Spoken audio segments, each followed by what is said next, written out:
কক্সবাজার যেতে না যেতেই শান্তির রহমানের হাতে চলে এসেছে আইফোন 17। হ্যাঁ ভিউয়ার্স, ঠিকই শুনেছেন।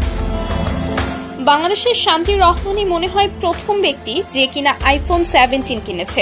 নাম শান্তির রহমান হলে কি হবে, সারাদিন করে বেড়ায় অশান্তি, লিংক ভাইরাল হয়েছে, অশ্লীল কন্টেন্ট এবং সব সময় সমালোচনায় থাকা একমাত্র ব্যক্তি শান্তির রহমান। কখনো ডান্সের ভিডিও দিয়ে কিংবা বডি ফিগার দেখিয়ে, সেই সাথে প্রেমিকের সঙ্গে ঢলাঢলি তো আছেই।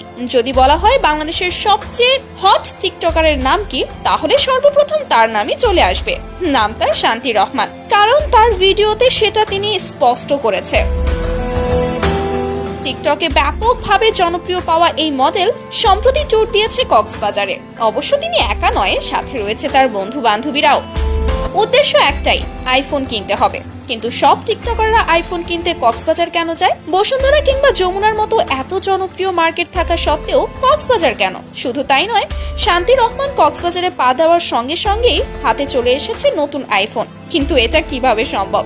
যদিও এবার প্রথম নয়, এর আগেও আইফোনের নতুন মডেল লঞ্চ হওয়ার সাথে সাথেই তিনি উড়াল দিয়েছে কক্সবাজারে। কিন্তু আগের চেয়ে এবার খুব দ্রুত তার হাতে এই উপহারটি চলে এসেছে। তবে দিন শেষে দর্শকদের কিছুটা আগ্রহ থেকেই যায় যে আসলে এটা কিভাবে সম্ভব। সম্প্রতি আনোয়ার টিভি জানিয়েছে, বিছানায় শুয়ে সিলিং ফ্যান দেখতে দেখতেই নাকি আইফোন পেয়েছে শান্তির রহমান।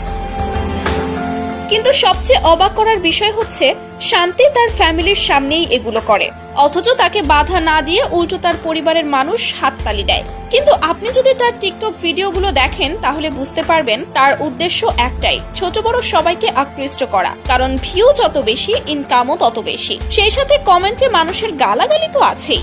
অবশ্য টাকা আসলে এগুলো বাজে মন্তব্যতেও কিছু যায় আসে না। তো ভিউয়ার, টিকটকাররা আইফোন কিনতেই কক্সবাজার গিয়ে শুয়ে রাতের রানিং হয়ে শুয়ে থেকে আইফোন কিনে, এরকম নষ্টামিদের সবাইকে ঘৃণা করতে বলেন।